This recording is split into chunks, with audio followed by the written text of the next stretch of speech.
The early church had to struggle with many questions, and one of them was what Jesus was. 400 years after his death, they finally decided that Christ was fully human and fully divine, and that's been our belief since then. But many of us focus more on the divine nature of Jesus, and most of the time forget that he is human. Our gospel message today reminds us of his humanity. Being fully human means that Jesus had good days and bad days, just like the rest of us. Unfortunately, I think this was one of his bad days. The text does tell us that Jesus wanted to get away from everyone, so he went to Tyre, which, as best as I can find on a map, is at least a day north of Galilee in Gentile country. So I'm not sure that the location is entirely accurate. He didn't want anyone to know he was there. Clearly, Jesus needed a day of rest. Not long ago, I was in a similar situation. I had just turned in my final exam at school. I was very tired of people pulling me in many directions. I had an underlying anger in everything that I was doing, and I took it out on people that didn't deserve it. So I took a day off from work and told everyone who might contact me that I was going to a different planet where my phone and email didn't work. I played a few games, I meditated several times, I took a nap. I finished one book that I didn't have to read and started another. I even had a frozen dinner that was easy to fix. And all the while, God was reminding me, see, I told you that you needed a day of rest every once in a while. It worked remarkably well for me, and I think this is what Jesus was hoping for. Remember, Jesus didn't have a chauffeur-driven limousine to get him around. He walked everywhere. His ministry took place in an area roughly the size of New Jersey. How would you like to walk that whole state several times? I don't want to be in New Jersey at all. And after his public ministry started, Jesus no longer had a home. Both Matthew and Luke have Jesus saying, foxes have holes and birds of the air have nests, but the human one has nowhere to lay his head. Jesus had a very hard job with a pretty bad reward at the end. So I'm inclined to cut Jesus a little slack here and allow him a day of rest. But that was not to be. This woman found him, and not just a woman, a Gentile woman. This is a woman who looks and sounds different from Jesus because she's a racial mix from another country. And she has the audacity to approach this miracle worker that she's heard about. Or is it possible that the Spirit sent her? Now we teach our children, Jesus loves the little children of the world, red and yellow, black and white, they are precious in his sight. And here's a woman with a real problem. Her daughter is very sick. And what does Jesus do? He insults her. He calls her by a racial or ethnic slur. Jesus is human. The gospel writer goes to great lengths to let us know that Jesus is a Jew. He was raised in a culture that not only emphasized purity, but even forbade hanging out with Gentiles. No matter how divine he is, this is what his human nature was exposed to. Today, we might call this Jewish privilege. This is not how we want to think about Christ. Don't we sing that he doesn't see what color our skin is? Isn't he supposed to be colorblind? Doesn't he tell us not to be judgmental? And what does he do here? Yes, he was tired. Yes, he needed some rest. But I'm not going to soft pedal this. Jesus screwed up.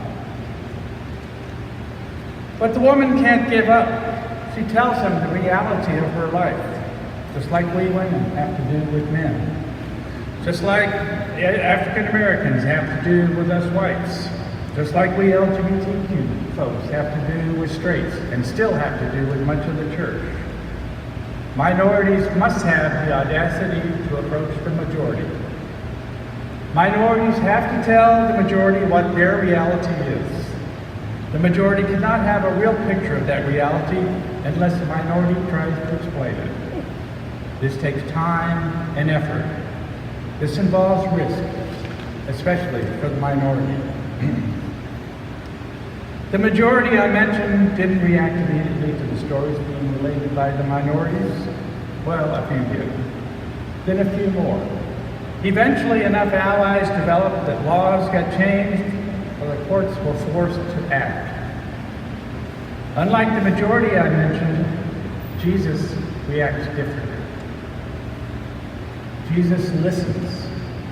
The divine 2x4 lands upside his head. He is fundamentally changed. If you want further evidence of Jesus' change, take a look at the very next story. Right after telling this woman that his message was only for the Jews, Jesus specifically goes into the Decapolis, an area of 10 Greek or Gentile cities, and cures a man who is deaf and mute. Perhaps he's heard from this woman an echo of the Ruth story, your God will be my God.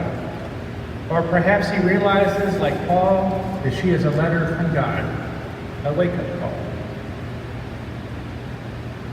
When Jesus listens to the Syrophoenician woman, he hears not only the truth of her reality, he also hears the brokenness of his own reality. Both must happen in order to confront prejudice, and yes, even racism or gender norming in our time. We must be able to hear the reality of the oppressed and the outcast as true.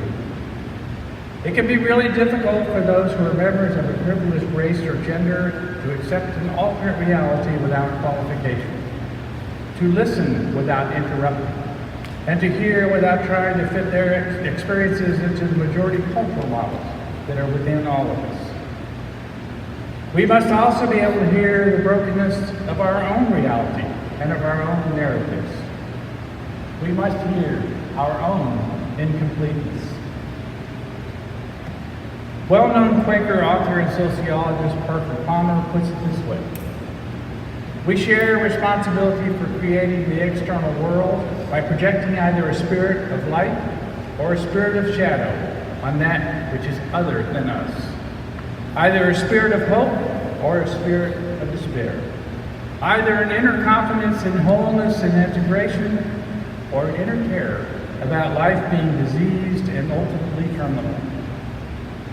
We have a choice about what we are going to project, and in that choice we help create the world that is.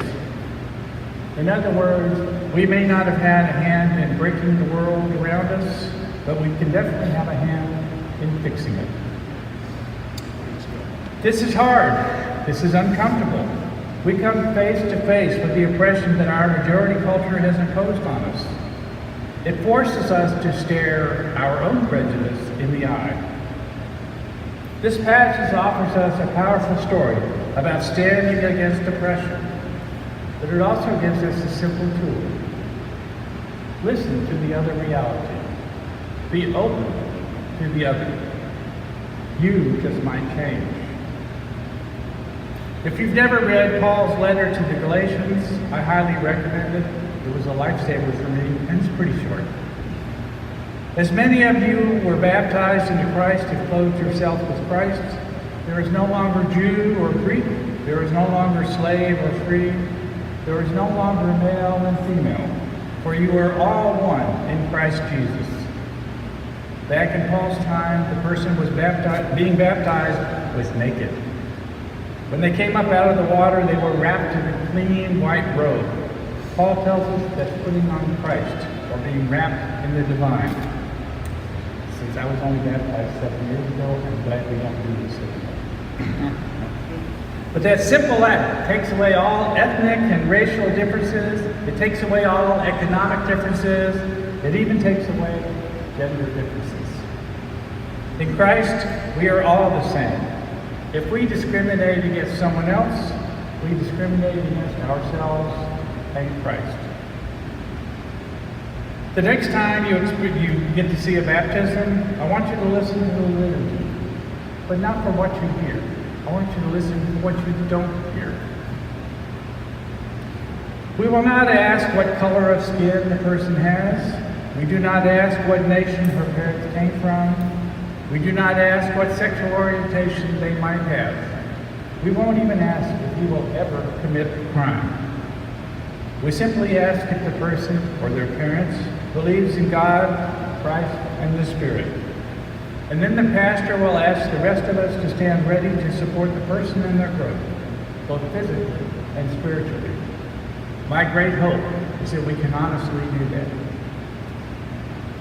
One of the great things I liked about the Metropolitan Community Church is that we also don't ask these questions when you're invited to the table. All we ask is that you are willing to share this bread and juice with other parts of the body of Christ. You don't have to gather crumbs from under the table because Christ has set a place for you here. Prejudice is everywhere. Even the oppressed can become the oppressor. Privilege is invisible to the privileged until someone else points it out. None of us is immune. Don't try to tell me that you aren't prejudiced and that you don't exercise your position of privilege through the lens of your prejudice. Even Jesus did this.